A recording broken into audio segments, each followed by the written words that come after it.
রাসূলুল্লাহ সাল্লাল্লাহু আলাইহি ওয়াসাল্লাম সিরাতুল পাকের আলোচনায় ওনার আখলাক থেকে, ওনার জিন্দেগি থেকে, ওনার আচার ব্যবহার থেকে আল্লাহ তাআলা আমাদেরকে শিখতে বলেছেন। লাকাদ কানা লাকুম ফি রাসূলিল্লাহি উসওয়াতুন হাসানাহ, তোমাদের জন্য রাসূলুল্লাহ সাল্লাল্লাহু আলাইহি ওয়াসাল্লামের জীবনে রয়েছে উত্তম আদর্শ।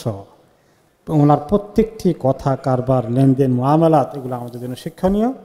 আজকে আমরা শিখব যেটা হলো যে শুরু করবো, সেটা হচ্ছে তিনি কেমন বিনয়ী ছিলেন। তিনি অনেক বিনয়ী ছিলেন। তিনি এত বড় শানদার মানুষ, যার তুলনা কেউ নেই, ওনার সমকক্ষ কেউ নেই দুনিয়ার মানুষের মধ্যে। আল্লাহ তাআলার এই সৃষ্টি অপূর্ব সৃষ্টি এবং সর্বশ্রেষ্ঠ সৃষ্টি। কিন্তু তিনি এমনকি তিনি আকাশ থেকে ওনার কাছে ওহী আসতো, ওনার কথা শুনতে সবাই বাধ্য, তারপরেও তিনি অত্যন্ত সরল, সোজা, স্বাভাবিক, নম্রতার জিন্দেগি যাপন করেছেন। তাঁর ঘর বাড়িতে থাকা অবস্থায়, ঘর বাড়ির অবস্থা কেমন ছিল, কত শান শকত ছিল, কাপড় চোপড় কেমন ছিল, বিছানাটা কেমন ছিল, এগুলো আমরা দেখি যে তিনি অত্যন্ত সুস্থ, স্বাভাবিক, বিনম্র ছিলেন। যেমন ওনার খাদিম আনাস ইবনে মালিক রাদিয়াল্লাহু আনহু বলেন যে ওনার দাদি মুলাইকা রাদিয়াল্লাহু আনহা নবী করিম সাল্লাল্লাহু আলাইহি ওয়াসাল্লামকে দাওয়াত দিয়েছিলেন। এটা পান নাই তো আগে, না? তাহলে ঠিক আছে। আমার মুলাইকা রাদিয়াল্লাহু আনহা তিনি সাহাবীকে দাওয়াত, রাসূলুল্লাহ সাল্লাল্লাহু আলাইহি ওয়াসাল্লামকে দাওয়াত দিলেন। তারপর বলেন যে তিনি আমাদেরকে দাওয়াত খেলেন বাসায়। তারপরে বললেন কুমু ফাউসাল্লি লাকুম, আসো তোমাদের জন্য আমি একটু আল্লাহ তাআলার কাছে দোয়া করি। ওকে ওকে দোয়ার অর্থ হচ্ছে যে তিনি আল্লাহ তাআলার কাছে 2 রাকাত নামাজ পড়বেন। নামাজ পড়ে তিনি কিছু দোয়া করেছেন, যেটাই করেছেন সবাইকে নিয়ে একসঙ্গে মুনাজাত করা, এরকম করে নাই আর কি। সে কাহিনী তিনি বলেন যে আমি ওনার সামনে তখন পেশ করলাম, উনি যখন 2 রাকাত নামাজ পড়বেন, তো নামাজে একটা বিছানা দিলাম, পাটি দিলাম। তো পাটিটা কেমন ছিল যে আমার দাদির অবস্থা তো এত ভালো না, পুরনো একটা চাটাই, এটা পুরনো হতে হতে অনেকটা একটা রং কালো হয়ে গেছে। এরকম একটা নামাজের মুসাল্লার মতো চাটাই বানানো আছে, সেটা আমি ওনাকে দিলাম নামাজ পড়তে। এবং চাটাইটা এত পুরনো, আমার দাদির সংকোচ লাগতেছিল, তো তিনি একটু পানি দিয়ে মুছে দিলেন ভালো করে চাটাইটাকে কোনো রকমে ওনার কাছে প্রেজেন্ট করার জন্যে। তো রাসূলুল্লাহ সাল্লাল্লাহু আলাইহি ওয়াসাল্লাম আমাদের জন্য নামাজ পড়তে দাঁড়ালেন। আমরা ওনার পেছনে যে কয়জন পরিবার সদস্য ছিলাম দাঁড়ালাম, এবং আমাদের সবার পেছনে আমাদের বুড়ো দাদিও দাঁড়ালেন ওনার পেছনে নামাজ পড়তে। তিনি 2 রাকাত নামাজ পড়লেন, পড়ে তিনি তারপরে প্রস্থান করলেন। আমাদের জন্য খায়রে বরকতের দোয়া হয়তো তিনি করেছিলেন। তো একজন সাধারণ মানুষের বাসায়, অতি গরিব মানুষ, একটা সুন্দর নামাজের চাটাইও নাই, সেখানে তিনি গিয়েছেন এবং তিনি আপত্তি করেননি। আরেকটি ঘটনা এভাবে আসছে, ওমর ইবনে খাত্তাব রাদিয়াল্লাহু তাআলা আনহু তিনি বলেন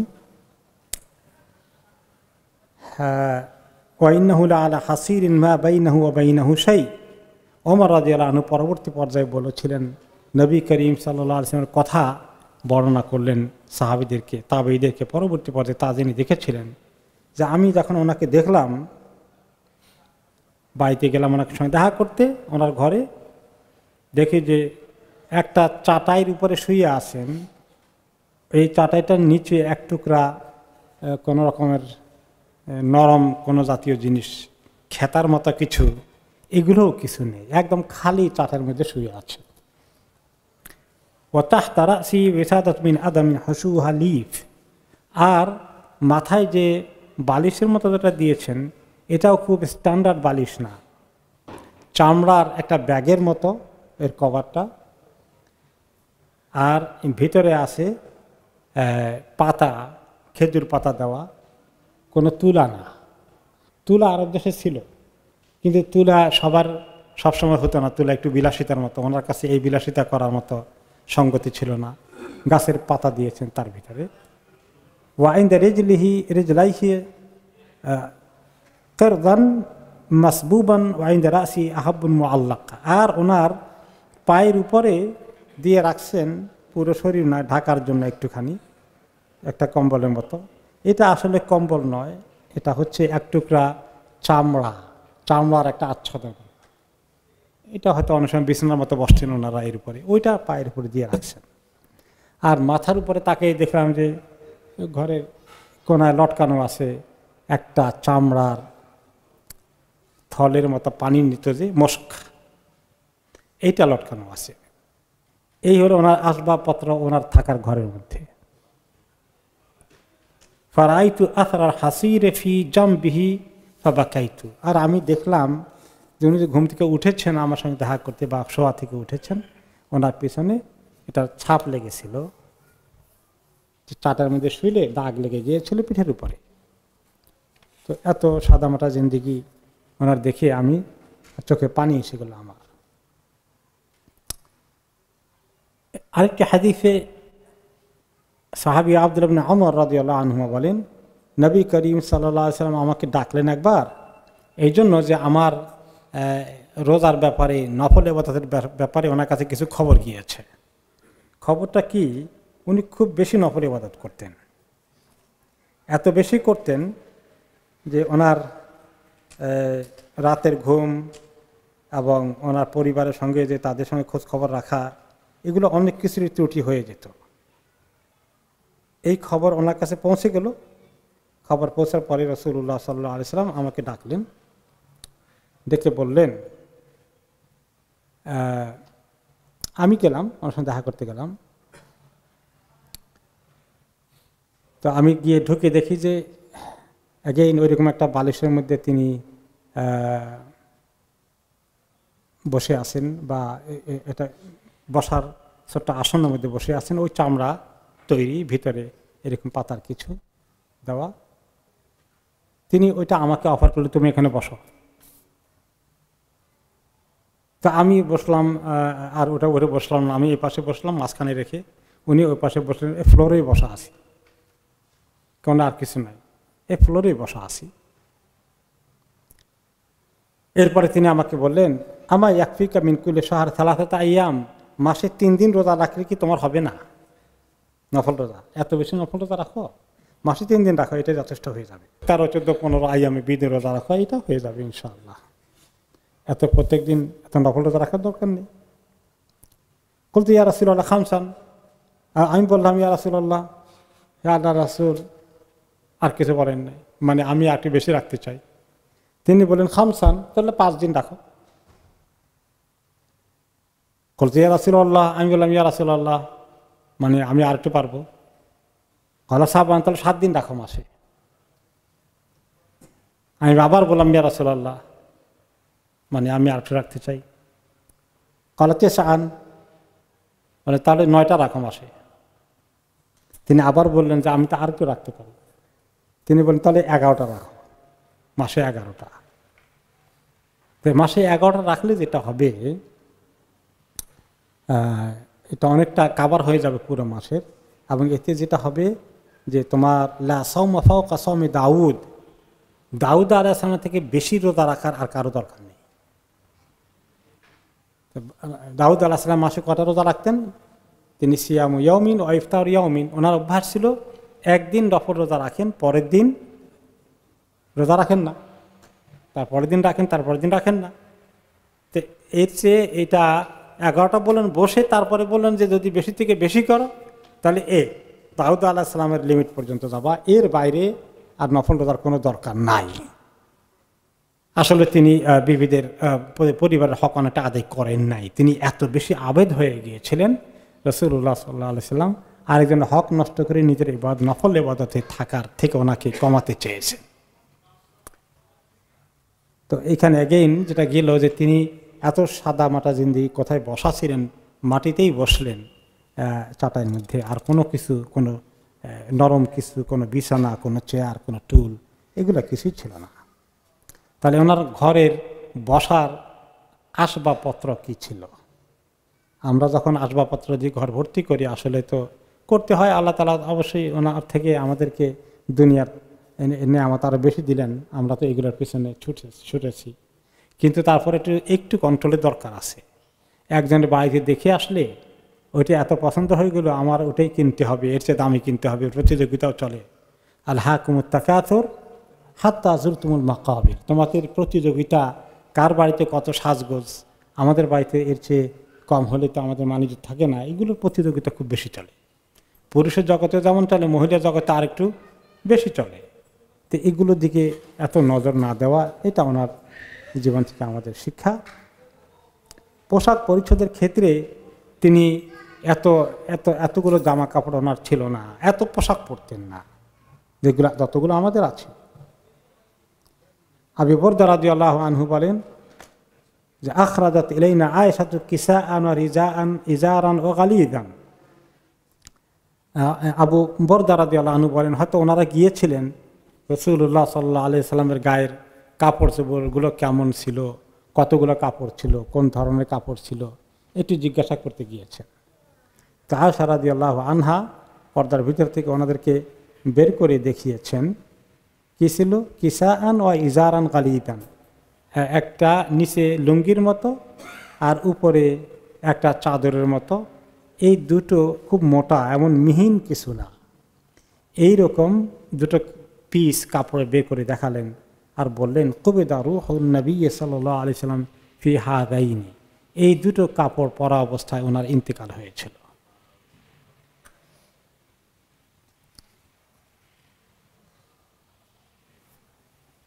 এরপরে তিনি যখন উঠতেন কোনো জায়গায় সফর করার জন্য কোনো পশুর উপরে, নবী করিম সাল্লাল্লাহু আলাইহি ওয়াসাল্লাম সব রকমের পশুর উপরে আরোহণ করেছেন। আরবদের মধ্যে যারা খুব নাম করা ব্যক্তিত্ব, তারা ঘোড়া ছাড়া অন্যটায় উঠতেন না, ঘোড়া হলো সবচেয়ে দামি বাহন। কেউ কেউ হয়তো উটের উপরে উঠতেন, সেটা মিডিয়াম বলা যায়, আর গাধার উপরে উঠতেন গরিব মানুষেরা। সাধারণত কোনো বড় লোক গাধার উপরে সওয়ার হয়ে যাওয়া আসা করতেন না। রাসূলুল্লাহ সাল্লাল্লাহু আলাইহি সাল্লাম তিনটার উপরে আমল করেছেন। যখন ওনার হাতের কাছে ঘোড়া পেয়েছেন, ঘোড়ার উপরে চড়েছেন। যখন উট পেয়েছেন, মেজরিটি টাইম উটের উপরে চড়েছেন। অনেক সময় তিনি গাধার উপরে সওয়ার হয়ে এখান থেকে সেখানে গিয়েছেন, এটা তিনি মাইন্ড করেন। এবং বড় লোকদের বসার জন্য যে সিট থাকে পশুর উপরে, ঘোড়ার উপরে হোক উটের উপরে হোক, একটা সিটের মতো থাকে, তাই না, এই বা গাধার উপরে থাকে। ওনার এই সিটটাও ছিল এত আহামরি কিছু না, যত বড় লোক তত তারা সাজায়, তত দামি। কিন্তু ওনার অতি সাদা মাটা পুরনো কাপড় দিয়ে চামড়া দিয়ে বানানো একটু যে ছিল, এটার উপরে তিনি বসেছেন। এরপরে তিনি খাওয়া দাওয়া করেছেন। যখন তিনি নিচে বসে খেতেন, তিনি বলতেন, তিনি কোনো চেয়ারের উপরে বসে খেতেন, আমরা তো শুনে গিয়েছিলাম। তিনি বলতেন যে আমি খাই যেভাবে কৃতদাস খায়, আমি বসি যেভাবে কৃতদাস বসে। এই কৃতদাস বলতে তিনি আল্লাহর দাস বুঝিয়েছেন, তাই না। সুবহানাল্লাযী আসরা বিআবদিহি, আল্লাহ তাআলা ওনাকে আবদ বলেছেন। আল্লাহ তাআলা তিনি প্রকৃত দাস, তিনি প্রকৃত বান্দা, প্রকৃত যিনি গোলামি করেছেন। এই জন্য আমরা বলি আশহাদু আল্লা ইলাহা ইল্লাল্লাহ ওয়া আশহাদু আন্না মুহাম্মাদান আবদুহু ওয়া রাসূল। তিনি আল্লাহর রাসূলের আগে তিনি আল্লাহর একজন বান্দা, যিনি আল্লাহর বন্দেগী করেছেন, ইবাদত করেছেন, আল্লাহ তাআলার দাসত্ব করেছেন। তো এইরকম তিনি নিজেকে প্রকাশও করেছেন যে আমি আল্লাহর দাস। এরপরে নবী করিম সাল্লাল্লাহু আলাইহি ওয়াসাল্লাম যখন হিজরত করে বনি আমর ইবনে আউফের এখানে মদিনার এখানে পৌঁছলেন, তো প্রথম যখন তিনি মদিনায় প্রবেশ করলেন, মদিনার লোকেরা ওনাকে তো এর আগে দেখেনি। ওনার সঙ্গী হিসাবে আছেন কে? আবু বকর রাদিয়াল্লাহু আনহু।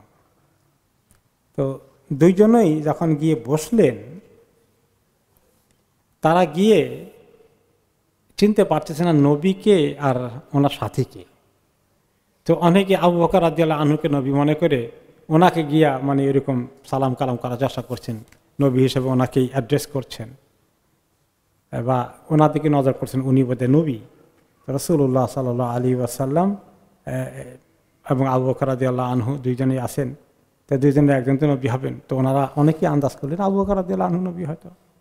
আর কিছুক্ষণ পরে যখন একটু রোদের আলো মাথার উপরে পড়ছে বা গায়ে লাগছে, তখন আবু বকর রাদিয়াল্লাহু আনহু নিজের চাদরটা দিয়ে এমনি করে ধরলেন রাসূলুল্লাহ সাল্লাল্লাহু আলাইহি ওয়াসাল্লামের গায়ে যেন আলো সরাসরি হিট না করে সূর্যের আলো। তখন গিয়ে লোকেরা বুঝলো আসলে নবীকে। এর আগ পর্যন্ত তারা কনফিউজ ছিলেন। তাহলে তিনি এমন কোনো পোশাক আশাক, মাশাআল্লাহ, আমাদের সমাজে যদি বড় শেখ থাকেন আর তার সঙ্গে ওনার তেলমিজ থাকে, তার ওনার তালিব ইলম থাকে, এটা কত পার্থক্য হবে না? কিন্তু উনি অতি সাদামাটা ছিলেন, আহামরি কিছু না। এত নাম করা পোশাক পরে নিজের পরিচয়কে জাহির করতে হবে তা নয়। অবশ্য কোনো কোনো সময় তিনি একটু ভালো পোশাক পরেছেন, আপনারা দেখেছি কোনো মেহমান আসলে বাইরের থেকে, যখন সঙ্গতি ছিল ঈদের নামাজে, জুমার নামাজে একটু ভালো কাপড় তিনি রেখেছেন। কিন্তু তাই বলে একেবারে সবসময় ওনার নিজের আলাদা একটা বৈশিষ্ট্য ধরে রাখতে হবে এই জাতীয় পোশাকের মাধ্যমে, এটাকে তিনি গুরুত্ব দেননি।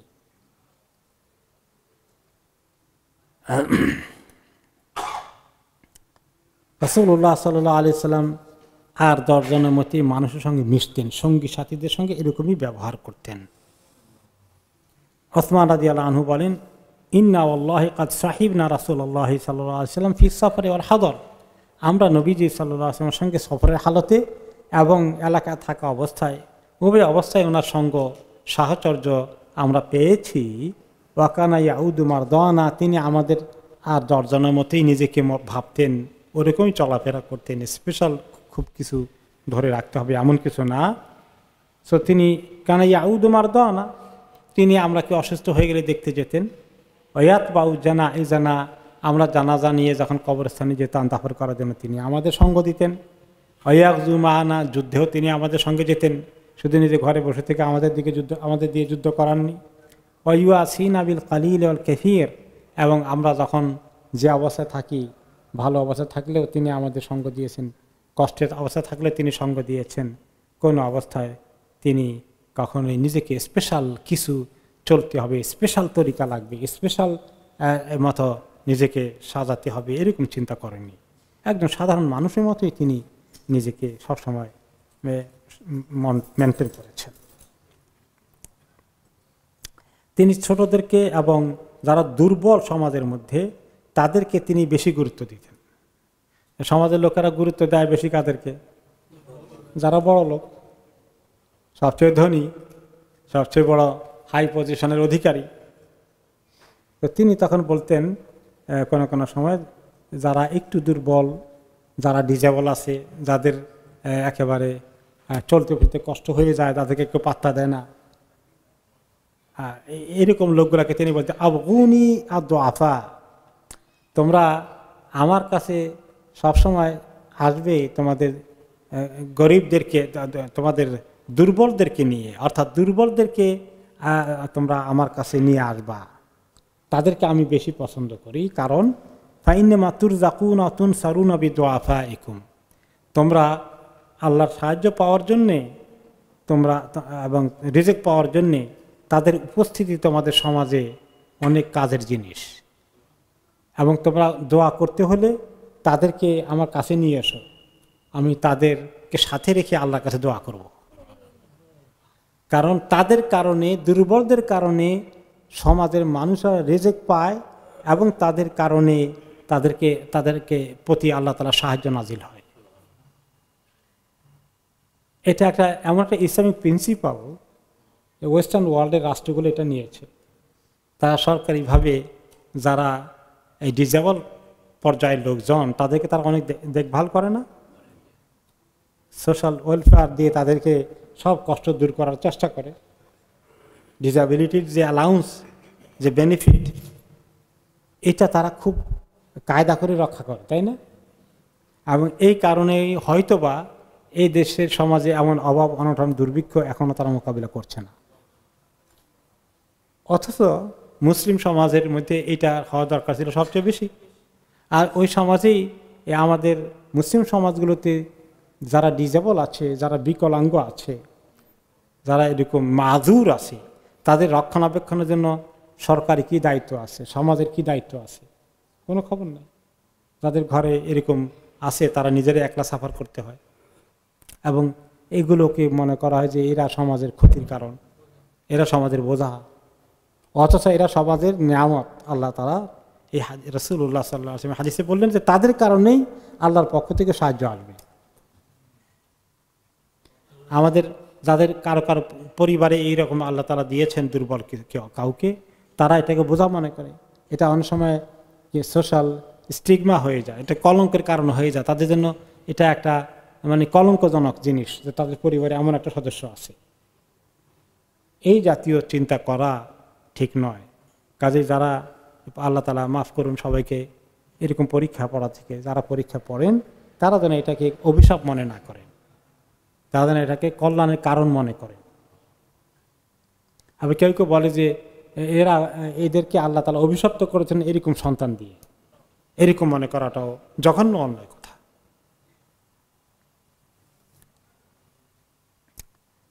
রাসূলুল্লাহ সাল্লাল্লাহু আলাইহি ওয়াসাল্লাম তাদের সঙ্গে, মানুষদের সঙ্গে যখন চলতেন তিনি কিভাবে চলতেন? সবার সঙ্গে মিশতেন ঠিকই আছে, কিন্তু ওনার স্পেশাল কিছু জিনিসটা ওনার জারি থাকতো। তার মধ্যে কি? ইকসিরুজ যিকর, সবার সঙ্গে চলতেছেন ঠিকই, ফাঁকে ফুঁকে দিয়ে আল্লাহর জিকির কন্টিনিউ করছেন, জিকির করছেন সুবহানাল্লাহ, আল্লাহু আকবার, হাসবুনাল্লাহু ওয়া নি'মাল ওয়াকিল। কথাবার্তা উপলক্ষে তিনি বিভিন্ন রকমের আযকারগুলো করছেন ফাঁকে ফুঁকে দিয়ে। ওয়া ইউকিলুল লাগওয়া, বাজে কথা, বেহুদা কথা, এইগুলোর আলোচনা তিনি কখনোই করতেন না, এগুলোকে এড়িয়ে যেতেন। ওয়া ইউতিলুস সালাহ, আর নামাজ যখন পড়তেন নামাজটাকে তাড়াহুড়া করতেন না আমাদের মতো, এগুলোকে একটু লম্বা করার চেষ্টা করতেন।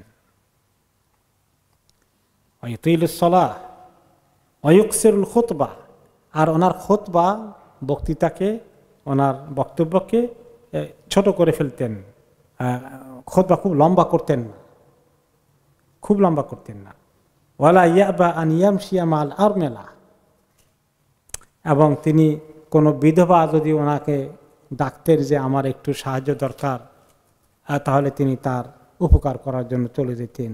আউল মিসকিন, অথবা কোনো মিসকিন, গরিব, ধনী, অসহায় মানুষ যদি বলতেন যে আমাকে একটু হেল্প করেন না, আমি একটু এই কাজটা আটকে গেছি, আমাকে একটু সঙ্গ দেন, আমাকে একটু উপকার করেন, এটা তিনি করলে তিনি যেতেন তাদেরকে সাহায্য করতেন। তাহলে একজন সাধারণ মানুষ যদি বলে যে আমার এই বোঝাটা মাথায় তুলে দেন, তিনি তুলে দিতেন। যদি বলতে যে আমার এখানে একটু এই জিনিসটা ঠিক করে দিবেন, তিনি চলে যেতেন। তাহলে যে কোনো মানুষ ঠেকে গেছে কোনো কাজ, ওনার সাহায্য চাইলে ফিজিক্যাল হোক, যেন তিনি সঙ্গ দিতেন, সময় দিতেন। সুবহানাল্লাহ, আমরা কোথায় আছি ওনার তুলনায়?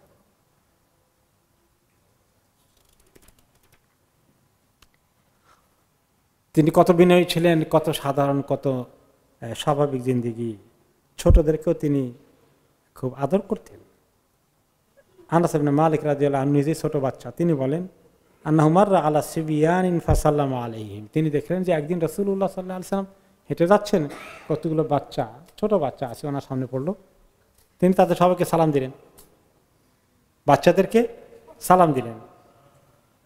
ওয়াকালা কানা নবী সাল্লাল্লাহু আলাইহি ওয়াসাল্লাম ইয়াফআলুহু, আনাস রাদিয়াল্লাহু আনহু সালাম দিলেন একবার বাচ্চাদেরকে, এরকম ছোট্ট বাচ্চাদেরকে দিয়ে, ওনার সঙ্গে যারা ছিলেন তিনি বললেন যে রাসূলুল্লাহ সাল্লাল্লাহু আলাইহি ওয়াসাল্লাম এরকম করতেন, বাচ্চাদেরকে দেখলে তিনি সালাম দিতেন। তিনি অতি নম্র বিনয়ী কিভাবে ছিলেন ঘরে আসলে? আয়েশা রাদিয়াল্লাহু আনহা বলেন, অনেক জিজ্ঞেস করা হলো যে তিনি পরিবারের সদস্যদের সঙ্গে কিভাবে সময় কাটাতেন, কেমন আচার ব্যবহার করতেন। তিনি বলতেন কানা ফি মিহনাতি আহলিহি ফাইদা হাদারাতিস সালাহ কামা ইলাস সালাহ, তিনি পরিবারের লোকদের কাজের যদি ব্যস্ত থাকেন, তাদের কাজকর্ম হচ্ছে, ঘরে থাকলে তাদের কাজকর্মে সঙ্গ দিতেন। পরিবারের সদস্যদের সঙ্গে তিনি কাজে লিপ্ত হয়ে যেতেন। তবে যখন নামাজের সময় হয়ে যেত, আজান শুনেছেন, তখন সব ছেলে দিয়ে দৌড় দিতেন মসজিদের দিকে, আর দেরি করতেন না।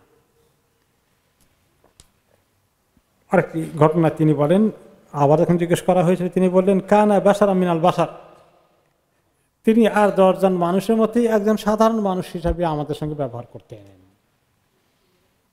ইফলিসাও বাহু, কাপড় ছিঁড়ে গেলে সুই দিয়ে সেলাই করতে হবে, তালি লাগাতে হবে, নিজের কাজটা নিজেই করে নিতেন। ওয়াহলে বুসাতাহু, ছাগলটা দোহাতে হবে, দুধ দোহাতে হবে। ওনার ছাগলের দুধ বেশি খেতেন, বেশি ছিল, এটা আরব দেশে কমন। নিজের হাতে ছাগল দোহাতেন। ওয়াইয়াখদেমু নাফসাহু, নিজের কাজটা নিজে করতে বসে থাকতেন না যে ওনার পরিবারের সদস্য সবাই মিলে ওনাকে খেদমত করবে আর উনি বসে আছেন, এমন নয়। নিজের কাজগুলো অনেকগুলো তিনি নিজেই করে ফেলতেন।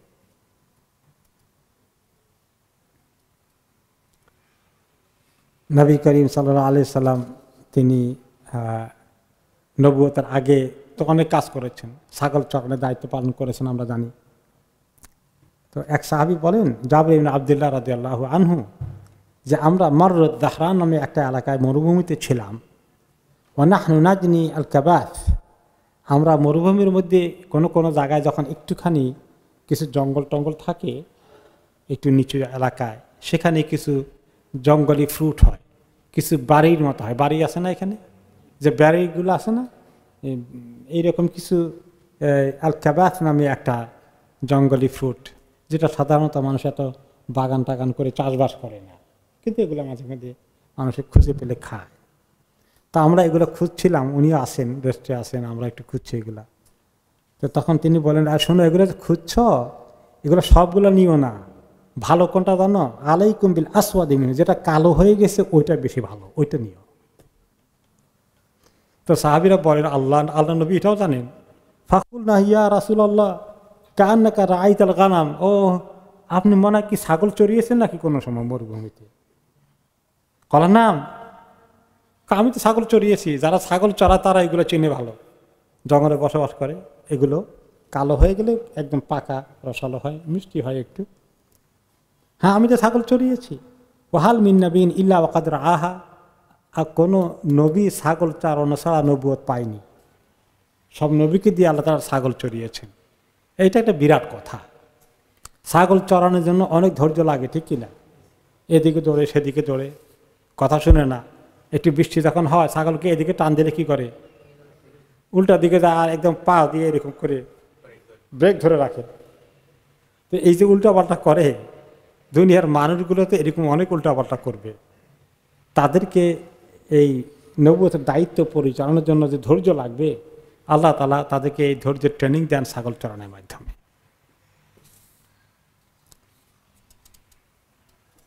ওনাকে কেউ যদি খুব বেশি প্রশংসা করত, ওনার অনেক গুণগান আলোচনা করত, তিনি এটা অপছন্দ করতেন। তিনি সাহাবীদেরকে সাবধান করেছেন, লা ইয়াদখুলুল জান্নাতা মান কানা ফি কলবিহি মিসকালু যাররাতিন মিন কিবর, যার অন্তরে কোনো গর্ব অহংকার থাকবে সে কখনো জান্নাতে প্রবেশ করতে পারবে না। কাজেই এগুলো যখন প্রশংসা বেশি করি তো মানুষের অহংকার চলে আসতে পারে, গর্ব চলে আসতে পারে। এবং আরব সমাজে তখন তারা জানতো যে বড় রাজা বাদশাহ কবিলার সর্দার, তাদেরকে খুব এরকম করে অতিরিক্ত সম্মান দেখাতে হয়, এবং সেই জন্য কেউ ঢুকলে তারা দাঁড়িয়ে যেত।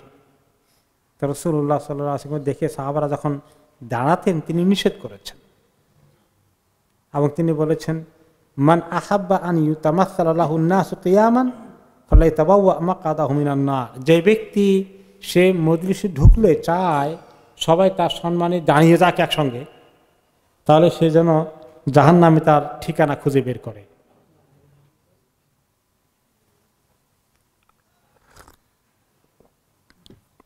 সম্মানিত কেউ আসলে সবাই দাঁড়িয়ে যেতে হবে, এটা ইসলামের রীতি বিরুদ্ধ কাজ। সম্মানিত কেউ আসলে আপনি বসে আছেন, সে আসছে যে হ্যাঁ, তখন আপনি সালাম করার জন্য হাত মিলানোর জন্য যদি প্রয়োজন হয় আপনার কাছে আসে, তখন আপনি দাঁড়িয়ে হাত মিলান।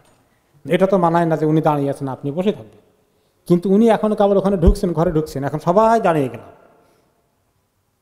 এই যে এটা রাজা বাদশারা এগুলো করে আসছে, এবং এগুলো মানুষের মধ্যে যে ব্যক্তি এগুলো গ্রহণ করে নেয় তার ভিতরে প্রচণ্ড ফখর চলে আসে, গর্ব চলে আসে যে আমি এমন একজন লোক, আমি ঢুকতে সবাই দাঁড়িয়ে দিতে হয়। তাই না? এইটা আসলে মানুষকে অনেক ফখর নিয়ে আসে, অনেক গর্ব অহংকার নিয়ে আসতে পারে বিধায় এটাকে ইসলাম কখনো অ্যালাউ করেনি।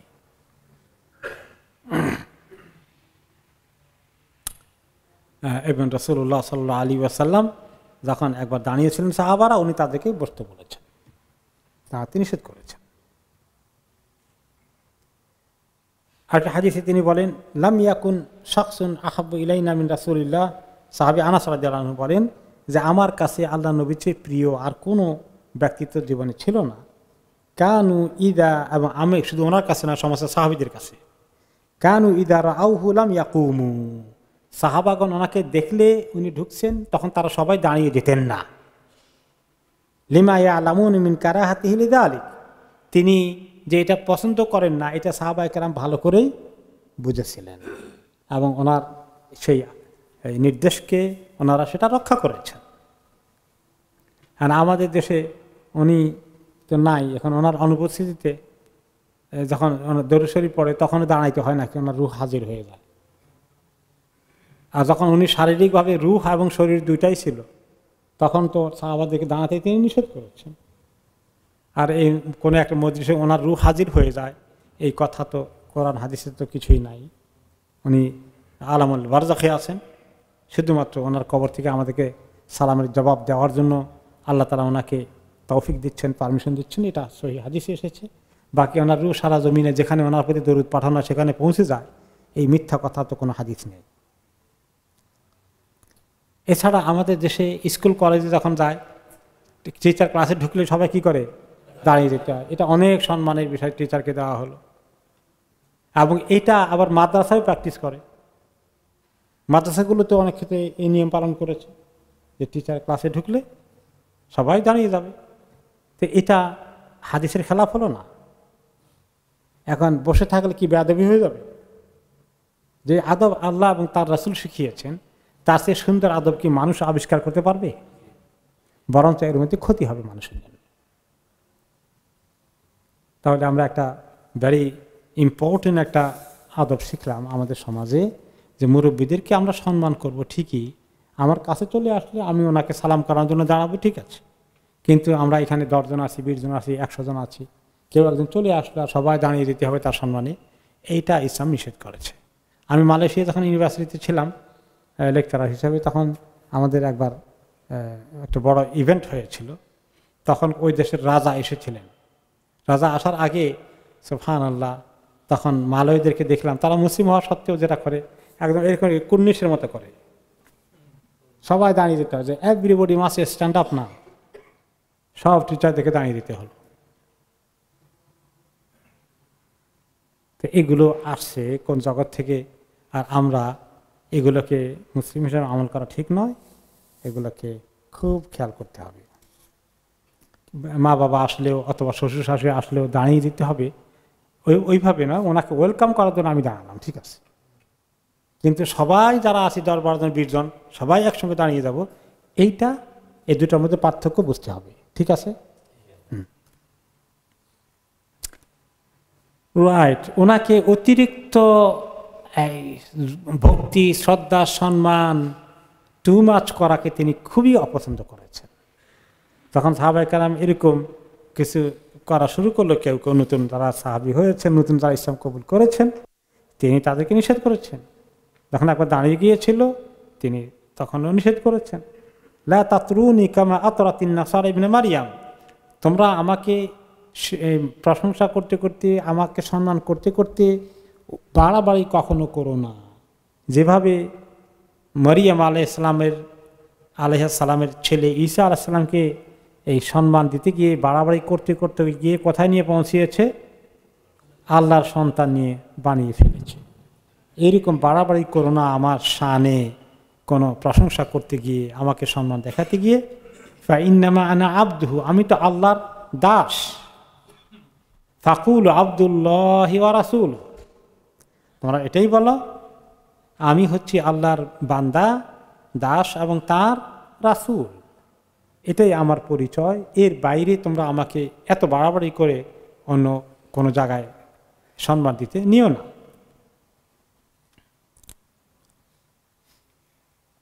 এবং তিনি অন্য নবীদের তুলনায় ওনাকে অন্য উম্মতদের সঙ্গে ওনার নবীর শান বেশি, এগুলো নিয়ে ঝগড়া করতে নিষেধ করেছে। একবার একটা ঘটনা ঘটলো, সেটা হচ্ছে যে আবু সাঈদ খুদরী রাদিয়াল্লাহু আনহু বলেন, নবী করিম সাল্লাল্লাহু আলাইহি সাল্লাম যখন একবার বসা ছিলেন একটি জায়গায়, তখন একজন ইহুদি আসলো ওনার সঙ্গে কথা বলতে, একটা শেকায়েত নিয়ে আসলো। কি বললো শেকায়েত? ইয়া আবুল কাসেম, সে তার রাসূলুল্লাহ বলবে না, তিনি তো ইহুদি। ইহুদি এসে ওনাকে লেখা হয়েছে আবুল কাসেম কুনিয়াত, ওনার ছেলে যে কাসেম ছিল তার নামে ওনার কুনিয়াত হয়েছে আবুল কাসেম। দারাবা জিরাজুল মিন আসহাবিকা, আপনার এক সাহাবী আমার গালে থাপ্পড় মারছে, আমি বিচার চাই। আলামান, কে কে কাজ করেছে? বলছে আপনার এক আনসারী সাহাবী। রাসূলুল্লাহ সাল্লাল্লাহু আলাইহি ওয়াসাল্লাম বলেন, আনসারী সাহাবীকে ডেকে নিয়ে আসো, কেন বেচারাকে থাপ্পড় দিয়েছে? ধরে নিয়ে আসার পরে তিনি বলেন, আদরাবতাহু, তুমি তাকে মারধর করেছো, তার গালে থাপ্পড় দিয়েছ? তখন সাহাবী বলেন, ইয়া রাসূলুল্লাহ, আমি বাজারে গিয়েছিলাম, আর সেখানে আল্লাহর কসম করে বলছে, সে আল্লাহর কসম, ওয়াল্লাযী ইসতাফা মূসা আলাল বাশার, যিনি সমস্ত মানুষ থেকে, দুনিয়ার সমস্ত সৃষ্টি থেকে বাছাই করলেন মূসা আলাইহিস সালামকে আল্লাহর নবী বানানোর জন্য। এই কথা দ্বারা বুঝিয়েছে যে মূসা আলাইহিস সালাম আল্লাহর এত পছন্দনীয়, দুনিয়ার সমস্ত মানুষ থেকে বেশি পছন্দনীয়। মানে সমস্ত নবীদের মধ্যেও মূসা আলাইহিস সালামের শান অনেক এর চেয়ে বেশি। এই কথা সে বুঝাতে চেয়েছিল মুসলমানদেরকে। আল্লাহর কসম করতে, সে আল্লাহর কসম যিনি মূসা আলাইহিস সালামকে সবচেয়ে বেশি সম্মানিত আসনে বসিয়েছেন। এই কথা শোনার পরে ওই সাহাবী বলেন, ইয়া রাসূলুল্লাহ, আমি আর সহ্য করতে পারিনি। কোথায় খাবিস আলা মুহাম্মদ, এই খবিস লোকটি, তুমি কি বলতে চাও যে মুহাম্মদ সাল্লাল্লাহু আলাইহি ওয়াসাল্লাম উপরেও আল্লাহ তাআলা ওনাকে আরো বেশি পছন্দ করছেন, সেই তরিকা বাছাই করেছেন? এই কথা বলে, ইয়া রাসূলুল্লাহ, আমার এমন গোসা উঠছে, আমি তার গালে থাপ্পড় একটা দিয়ে পড়ছি। নবী করিম সাল্লাল্লাহু আলাইহি ওয়াসাল্লাম অবশ্যই তিনি বলবেন যে যেটা দিছে তারও রাইট আছে তোমার গালে থাপ্পড় দেওয়ার জন্য, শোধ করতে হবে। কিন্তু তিনি আরেকটি কথা বললেন, লা তুখাইয়িরু বাইনাল আম্বিয়া, তোমরা এই কাজটা মোটেই করো না। কোন নবীর চেয়ে কোন নবী বেশি দামি, আল্লাহর কাছে বেশি, এইটা তুলনা কখনো করো না। এবং আল্লাহ তাআলা আমাদেরকে শিখিয়েছেন সূরা বাকারার মধ্যে, লা নুফাররিকু বাইনা আহাদিম মির রাসূলি, আমরা কোনো নবীদের মধ্যে আরেক নবীদের মধ্যে তফাৎ সৃষ্টি করি না, এই নবী বেশি ভালো ওই নবী থেকে, খবরদার এই জাতীয় কাজ তোমরা কখনো করো না। যদিও আল্লাহ তাআলা ওনাকে নবীদের সাইয়্যিদুল আম্বিয়া খাতামুন নাবিয়্যিন বানিয়েছেন, সেটা তো ঠিকই আছে আল্লাহ তাআলার কাছে, কিন্তু সেটা নিয়ে আমরা অন্য উম্মতদের সঙ্গে গর্ব করার জন্য ওনার দাম বাড়াবো এই তরিকায়, তাদের নবীর দাম একটু কমিয়ে দিয়ে এইরকম করা আল্লাহ তাআলা নিষেধ করেছে। মানে কেউ যদি বলে, এটা তো আসলে মানুষের কাছে কথাটা অপছন্দনীয় হবে। আপনার আব্বা খুবই ভালো মানুষ, ঠিক আছে, এখন আপনার আব্বা থেকে আপনার আর এক বন্ধু আছে বা আপনার আরো আত্মীয় কেউ আছে, বলে কোথায় আমার বাবা, কোথায় আপনার বাবা, আমার আব্বা আপনার আব্বা থেকে কত ভালো।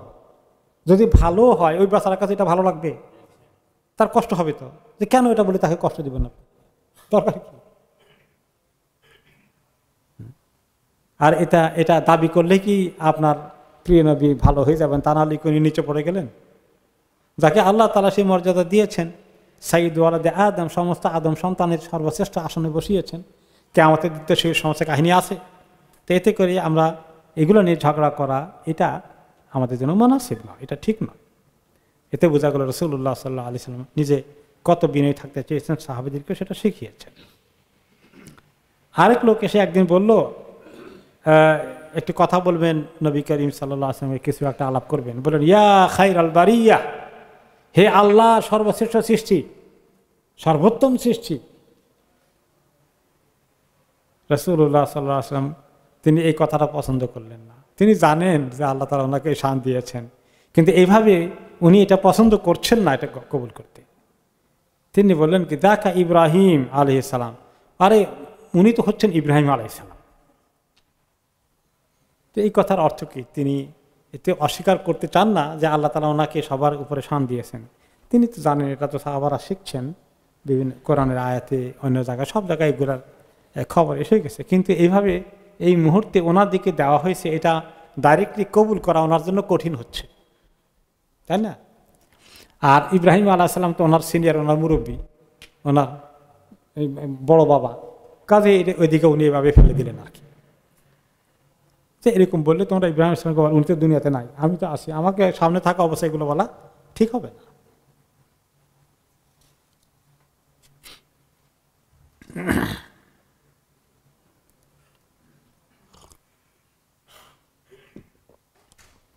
তিনি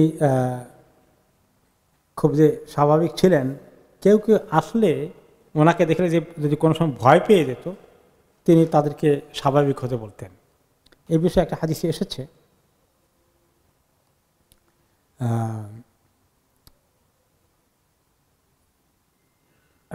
এক লোক এসে বলল, যখন ওনার সামনে আসলো, ওনাকে আল্লাহ নবীর কাছে নিয়ে আসা হয়েছে, একজন বেদুইন দূরের একটা কবিলা থেকে আসছে। তো সে মনে করছিল আমি যাচ্ছি তার কাছে, যে কোনো একটা উচ্চ মাপের মানুষের কাছে গেলে কি অবস্থা, কেমনে কথা বলবো, খুব ভয় সৃষ্টি হয়, তার তাই হয়ে গেল। ওনার কাছে যখন নিয়ে আসলো ওনাকে দেখা করতে, সে লোকটা তখন ভয় কাঁপছে এরকম করে, এত বড় মানুষের কাছে আসছে, কেমনি যে কথা বলবে এখন সে ঠিক থাকতে পারছে না। আর তিনি কোন কথা বলেন, উল্টাপাল্টা করে কিছু ধরে ফেলেন কিনা, অসুবিধা হয় কিনা। তখন রাসূলুল্লাহ সাল্লাল্লাহু আলাইহি ওয়াসাল্লাম তাকে লক্ষ্য করে বলেন, হাউ ওয়েন আলাইকা, তুমি একটু ইজি হও, ইজি হও, টেক ইট ইজি, এত ভয় পেয়ে গেছে কেন তুমি? ফাইনি লাস্তু বিমালিকিন, আমি তো ওইরকম কোনো রাজা বাদশা না যাদের কাছে দেখলে মানুষের ভয় হাঁটু থরথর করে কাঁপে, আমি তো ওইরকম কেউ না। ইন্নামা আনা ইবনু ইমরাআতিন মিন কুরাইশ কানা তাকুলুল কাদিদ, আমি এমন একটা মায়ের সন্তান কুরাইশ বংশের, যে কুরাইশ বংশের মাটি গরিব মানুষ ছিলেন, কোনো সময় অভাবে পড়ে আরব দেশের লোকেরা যখন একদম মারাত্মক অভাবে পড়তেন, তখন তারা ওই গোস্ত টোস্ত এগুলো কিছু রেখে দিয়ে এটাকে শুটকি বানিয়ে রাখতেন। যে এরকম উনি অভাব অনটনে ছিলেন, যে কোন সময় ঘরে খাবার থাকতো না, গোস্তের শুটকি বের করে একটু ভিজিয়ে কোনো রকমে যান রক্ষা করেছিলেন।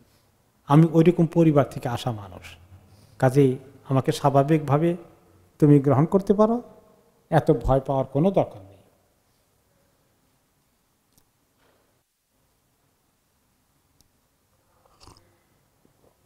তিনি সবাইকেই বরণ করতেন, সবার সঙ্গেই হাসি খুশিতে মিলতেন, আর সবাইকে সম্মান দিতেন। শুধু বড় লোকদের সম্মান বেশি দিতেন তা নয়। হাত্তা ইন্নাহু কানা লা ইয়ানজাউ ইয়াদাহু মিন ইয়াদি আহাদিন ইসাল্লিমু আলাইহি হাত্তা ইয়ানজাআহা আল-আখারু আউয়ালান। যখন তিনি হাত মিলাতেন, মুসাফা করতেন, তিনি মুসাফা করে হাতটা সরিয়ে ফেলতেন না তাড়াতাড়ি, বরঞ্চ হাতটা রেখে দিতেন যতক্ষণ না ওই লোক না সরে গেছে, ছেড়ে না দিয়েছে, তিনি আগে ছেড়ে নিতেন না। আল্লাহ তাআলা ওনাকে সময়ের এত বরকত দিয়েছেন, ওনার নিয়তের কারণে তিনি এটা প্র্যাকটিস করতেও পেরেছেন, যে আগে যদি হাত সরাই ফেলি তাহলে আমি তাকে সম্মান কম দিলাম, একটু রেখে দিলে উনি যখন ছাড়েন তখন তার সম্মানটা ঠিকমতো দিলাম, তাই না? কত সুন্দর টুকিটাকি বিষয়ের আদবগুলোকে তিনি রক্ষা করেছেন।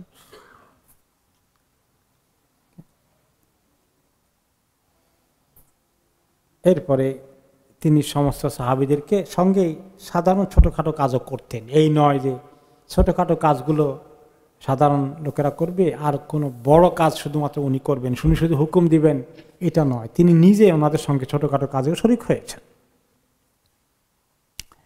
এবং আমরা জানি যে প্রায় 14টা দিন রাত উনি একসঙ্গে কাজ করেছেন খন্দকের যুদ্ধে সাহাবীদের সঙ্গে, খেয়ে না খেয়ে, এবং তাদেরকে উৎসাহিত করার জন্য ছড়ার আকারে পড়তেন, আল্লাহর প্রশংসা করতেন, আল্লাহুম্মা লা খায়রা ইল্লা খায়রাল আখিরাহ ফাগফির আনসার আল মুহাজিরা, ছড়ার মতো করে উৎসাহিত করার জন্যে, যে আল্লাহ দুনিয়া মানে কোনো খায়ের ভালো কিছু তো আখেরাতের তুলনায় ভালো কিছু নাই। আখেরাতে জান্নাতে যে নিয়ামত আছে, দুনিয়ার নিয়ামত যদি থাকে তার কাছে তুলনা করার মতো, তাহলে আসল খায়ের আখিরাত ছাড়া কোথাও নেই। আর আল্লাহ আপনি মুহাজির এবং আনসারীদেরকে মাফ করে দেন। ছড়ার আকারে এটা পড়তেন, ছড়ার আকারে পড়তে পড়তে স্লোগানের মতো করে কাজ করতেন সবাই উৎসাহ নিয়ে আসার জন্য। আমাদের দেশে দেখছি যখন লোকেরা করে ওজনে কিছু টেনে নিয়ে যায়, তাই না, মারো টান হেইও মরে আছে নাকি এইভাবে টান দিলে মানে সুর দিয়ে তার মানুষের কাজটা ভালো হয়, এভাবে তিনি করেছেন, তার এনার্জি আসে, তাই না? সুবহানাল্লাহ। তাহলে উনি সবার সঙ্গেই কাজে শরিক হয়েছেন, শুধুমাত্র কমান্ড করে ছেড়ে দেননি। ওনার যখন এই কথাগুলো ওনাকে কাজে দেখতেন তখন সাহাবীদের উৎসাহ অনেক বেড়ে যেত। ওনারা কবিতার মতো বানিয়েছেন, লা ইন কাআদনা ওয়ান নবী ইয়ামালু লাযাকা মিনাল আমালুল মুদাল্লালু। আমরা যদি বসে থাকি আর আল্লাহর নবী কাজ করেন তাহলে এটা আমাদের পক্ষ থেকে অত্যন্ত গোমরাহির একটা কাজ হবে। নিজেদেরকে এইভাবে ওনারা উৎসাহে নিয়ে এসেছেন। রাসূলুল্লাহ সাল্লাল্লাহু আলাইহি ওয়াসাল্লামের পরবর্তী যে চ্যাপ্টারে আমরা যাব সেটা হচ্ছে ওনার দয়া মায়া কেমন ছিল। দয়ার সাগর তিনি ছিলেন। ওনার দয়ার সাগরের উপরে অনেক সুন্দর কথাগুলো আছে, সেটা আজকে আমরা ঢুকতে চাই না, ওটা আমরা আলাদা আরেক দিন তার জন্য পুরো রাখতে চাই। অনেক লম্বা বিষয় আছে এবং অনেক গুরুত্বপূর্ণ কথা আছে, ছোটদের প্রতি, দুর্বলদের প্রতি আজকে কিছু এসেছে।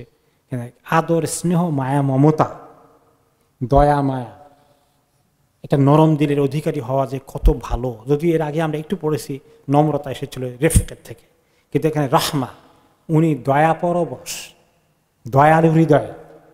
এই দয়ালু হৃদয়ের বিভিন্ন দিকগুলো আমরা আগামী সপ্তাহ দিকে নিয়ে আসবো ইনশাআল্লাহ। আজকে আমরা এখানে শেষ করি। বিল্লাহি তাওফিক। সুবহানাকাল্লাহুম্মা ওয়া বিহামদিকা আশহাদু আল্লা ইলাহা ইল্লা আনতা আস্তাগফিরুকা ওয়া আতুবু ইলাইক। সাল্লাল্লাহু তাআলা আলা খাইরি খালকি সাইয়্যিদিনা মুহাম্মদ ওয়া আলা আলিহি ওয়া সাহবিহি আজমাইন। আসসালামু আলাইকুম ওয়া রাহমাতুল্লাহি ওয়া বারাকাতুহু।